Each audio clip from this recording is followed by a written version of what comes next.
তোমাদের সকলকে আমার এবং আমার পরিবারের তরফ থেকে শারদীয়ার প্রীতি আন্তরিক শুভেচ্ছা ও অভিনন্দন। তো চলে এসেছি আমার ছোট্ট ব্লগ নিয়ে। এখানে আছে চাকা চাকা করে আলু ভাজা, এখানে আমার বাচ্চাদের ভাত বসিয়েছি, আর এর সাথে করে নিয়েছি হচ্ছে গরম গরম fried rice. Veg fried rice করেছি, গাজর, বিনস, ক্যাপসিকাম সমস্ত দিয়ে ফ্রাইড রাইসটা করে নিয়েছি।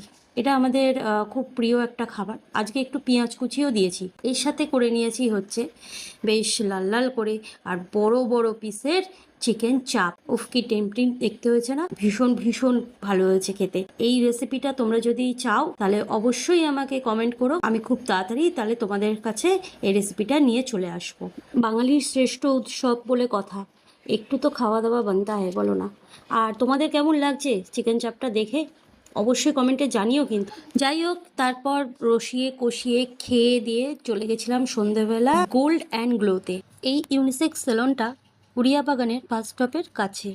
যারা বেলেঘাটায় থাকো তারা তো খুব সহজেই চিনে যাবে। খুব যত্ন সহকারে এখানে সেলুনের সব কিছু হয়। এক কথায় সেলফ প্যাম্পারিংয়ের খুব ভালো জায়গা। বেসিক্যালি দিদি আমায় জোর করে নিয়ে এসেছে, ওরা এখানে রেগুলারই আসে।